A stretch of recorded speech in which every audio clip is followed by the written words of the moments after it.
Hi friends. आज के इस वीडियो में हम जानेंगे नम्बी नारायणन को। नम्बी नारायणन कौन है, ये चर्चा में क्यों है और 1990s में हुआ इसरो जासूसी कांड क्या था जिसमें इनको फंसाया गया था। इन फेमस इसरो स्पाई केस क्या है। इसरो में एक जासूसी कांड हुआ था जिसमें नम्बी नारायणन पे जासूसी के आरोप लगे थे। नम्बी नारायणन उस समय इसरो के साइंटिस्ट थे और क्रायोजेनिक इंजन टेक्नोलॉजी पे काम कर रहे थे, तो इन पे जासूसी के आरोप लगे थे। हालांकि बाद में वो आरोप बेबुनियाद साबित हुआ। इनकी लड़ाई काफ़ी लंबी चली न्याय के लिए और 2018 में फाइनली सुप्रीम कोर्ट में इनको न्याय मिला। तो ये काफ़ी एक इंटरेस्टिंग केस है, काफ़ी इम्पॉर्टेंट इवेंट है इंडिया के इसरो और स्पेस प्रोग्राम से रिलेटेड, क्योंकि अगर वो केस जासूसी का ना हुआ होता तो भारत स्पेस टेक्नोलॉजी में काफ़ी आगे चला गया होता। अभी भी आगे है, लेकिन अभी जितना आगे है उससे और ज़्यादा आगे भारत का स्पेस मिशन होता। तो आज हम नम्बी नारायणन को डिस्कस करेंगे। तो वीडियो में आगे बढ़ें उससे पहले मेरा नाम है आकाश और आप देख रहे हैं बैकबेंचर्स गुरु। अगर आप चैनल पे नए हो तो चैनल सब्सक्राइब कर लीजिए, साथ ही साथ नोटिफिकेशन का बेल आइकन प्रेस कर लीजिए ऐसे ही करंट अफेयर्स और जनरल नॉलेज वीडियोस के लिए। तो सीधा आते हैं, नम्बी नारायणन हैं कौन। ये आप अपने स्क्रीन पे इमेज देखो, ये है नम्बी नारायणन, इसरो के फॉर्मर साइंटिस्ट हैं और इन पे ये आरोप लगा था कि इन्होंने खुफिया जानकारी पाकिस्तान के साथ साझा की है भारत के स्पेस की। भारत के स्पेस के क्रायोजेनिक टेक्नोलॉजी पे ये काम कर रहे थे। क्रायोजेनिक टेक्नोलॉजी बहुत ही इंपॉर्टेंट थी भारत के स्पेस मिशन के लिए, क्योंकि क्रायोजेनिक जो इंजन होते हैं काफ़ी एफिशिएंट होते हैं। क्रायोजेनिक का मतलब होता है कि कोई भी मैटर सुपर कूल टेम्परेचर में, बहुत ही कम टेम्परेचर में कैसे बिहेव करता है, और जितना ज़्यादा हम लोग क्रायोजेनिक प्रोपेलेंट्स का यूज़ करेंगे हमारा स्पेस टेक्नोलॉजी उतना एफिशिएंट होगा, अब हमारा स्पेस लॉन्च उतना कॉस्ट एफिशिएंट भी होगा। तो ये काफ़ी इंपॉर्टेंट टेक्नोलॉजी था जिसके लिए भारत ने रसिया से हेल्प मांगी थी। यूएस और फ्रांस भी भारत को ये टेक्नोलॉजी बेचना चाह रहा था, लेकिन भारत की स्पेस एजेंसी ने 1990s में रसिया को चुना था और रसिया से हम ये टेक्नोलॉजी लेने वाले थे। हालांकि बाद में यूएस के प्रेशर में रसिया ने ये टेक्नोलॉजी हमें देने से मना कर दिया था, लेकिन फिर कुछ समझौतों के बाद रसिया हम लोगों को क्रायोजेनिक इंजन देने के लिए तैयार हो गया था।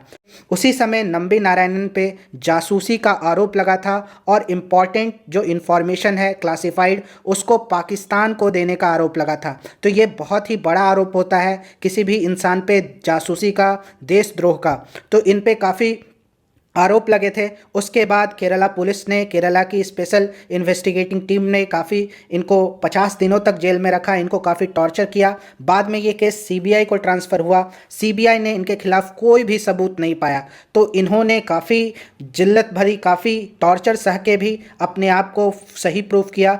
बाद में 1998 में सुप्रीम कोर्ट ने इन्हें बरी कर दिया और सारे चार्जेस इनसे हटा दिए। तो इन्होंने काफ़ी अपनी लड़ाई लड़ी है और इन पे जो आरोप लगे थे अगर किसी और इंसान पे लगते तो वो इंसान काफ़ी टूट जाता। तो इनकी जो जर्नी है काफ़ी इंटरेस्टिंग है, काफ़ी इंस्पिरेशनल है। हालांकि ये जो जासूसी कांड हुआ था उसके वजह से भारत का जो स्पेस प्रोग्राम है उसको एक झटका लगा था। भारत आज तो स्पेस में बहुत आगे है, लेकिन उस टाइम पे ये कांड नहीं हुआ होता तो भारत आज स्पेस में और भी ज़्यादा आगे होता। ठीक है, तो ये काफ़ी इंपॉर्टेंट इवेंट है और सीबीआई और सुप्रीम कोर्ट ने इन्हें सारे आरोपों से मुक्त कर दिया था। इनके अलावा इनके एक फेलो साइंटिस्ट थे डी शशि कुमार, और 4 लोगों पे आरोप और लगे थे जासूसी के। तो नारायणन ने अपनी ऑटोबायोग्राफी में, जो कि ओरमा कलुड़ी भ्रमण पथम ऑर्बिट ऑफ मेमोरीज जिसको बोलते हैं, उसमें अपने डिफिकल्ट टाइम के बारे में बताया है, कैसे इन्हें टॉर्चर किया गया केरला पुलिस द्वारा। और बाद में सीबीआई ने जब जांच लिया तो इनके खिलाफ कोई भी सबूत नहीं पाया। ये केस था क्या, फेक स्पाई स्कैंडल केस। इसमें बेवजह के मनगढ़ंत बेबुनियाद आरोप लगे थे नम्बी नारायणन और 4 लोगों पे। हालांकि ये कहानी स्टार्ट होती है 1994 अक्टूबर में, जब एक मालदीव की महिला को, मरियम रशीदा को, उनको गिरफ्तार किया गया था केरला से। और उसके बाद मरियम रशीदा ने नम्बी नारायणन और भी साइंटिस्ट का नाम लिया था कि ये लोग इंडिया के सीक्रेट पाकिस्तान को साझा कर रहे हैं, स्पेस सीक्रेट पाकिस्तान को साझा कर रहे हैं। तो मरियम रशीदा काफ़ी इंपॉर्टेंट है, उन्होंने ही इन लोगों का नाम लिया था। उसके बाद केरला पुलिस ने उनको अरेस्ट कर लिया, नंबी नारायणन को, और 50 दिन जेल में रखा। हालांकि जैसा कि मैंने आपको बताया कि बाद में उन पे सारे आरोप झूठे साबित हो गए, और केरला पुलिस ने ऐसा क्यों किया इसकी भी जांच अभी होने वाली है। और सुप्रीम कोर्ट ने एक कमेटी गठित की है जिसको डीके जैन हेड कर रहे हैं, उन्होंने अपनी रिपोर्ट भी सौंप दी है। डीके जैन कमेटी काफ़ी इंपॉर्टेंट है एग्जाम के दृष्टिकोण से। डीके जैन कमेटी ने जो ऑफिशियल्स के रोल थे, केरला पुलिस के जो ऑफिसर्स थे, उनके रोल पे एक रिपोर्ट सौंपी है, और ये रिपोर्ट अभी सुप्रीम कोर्ट में है। आने वाले समय में इस पे क्या होगा ये हम लोगों को देखना होगा। तो 1990s में भारत को क्रायोजेनिक टेक्नोलॉजी की काफ़ी ज़्यादा ज़रूरत थी, और यूएस और फ्रांस के प्रेशर में रसिया ने देने से मना कर दिया था। फिर बाद में रसिया कुछ शर्तों के साथ तैयार हो गया था। तो ये काफ़ी इंपॉर्टेंट है नंबी नारायणन इस क्रायोजेनिक टेक्नोलॉजी में। नंबी नारायणन वो शख्स हैं जिन्होंने इसरो में विक्रम साराभाई, सतीश धवन, अब्दुल कलाम, इन सब लोगों के साथ काम किया था।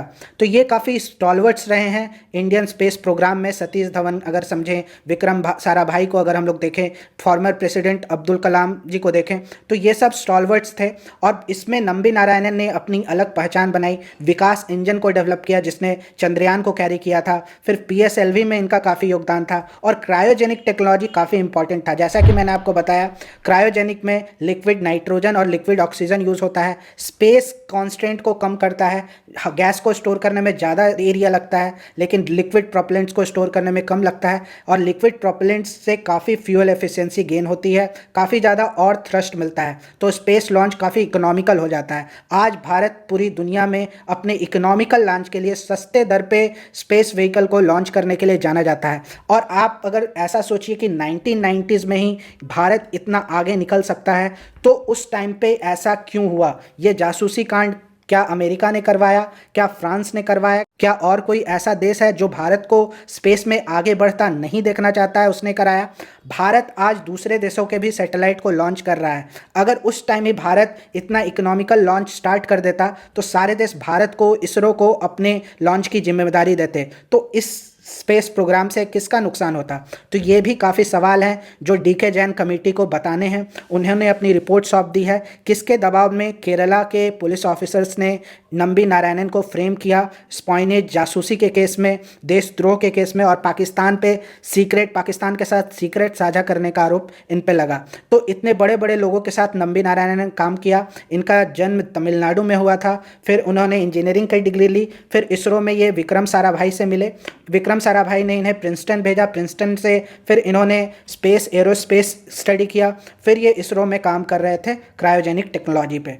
हालांकि 1994 का जो ये इनफेमस स्कैंडल है उसके वजह से इनको काफ़ी झटका लगा और भारत ने एक अपना बहुत बेहतरीन साइंटिस्ट खो दिया। 1994 से लेकर 2018 तक इन्होंने अपने लिए लड़ाई लड़ी, न्याय के लिए लड़ाई लड़ी। 1996 में ही इनको सीबीआई ने एक्विट कर दिया था। सीबीआई को कोई सबूत नहीं मिला था। 1996 में फिर से केरला की जो गवर्नमेंट थी इनके खिलाफ जांच फिर से स्टार्ट कर दी थी। 1998 में हालांकि सुप्रीम कोर्ट ने सारे चार्जेस इनसे हटा दिए थे। फिर 2018 सितंबर में सुप्रीम कोर्ट ने इनको कंपनसेशन देने के लिए बोला। 50 लाख रुपए का कंपनसेशन इनके लिए देने को बोला, जिसको बाद में केरला की गवर्नमेंट ने 1.3 करोड़ रुपीस कर दिया।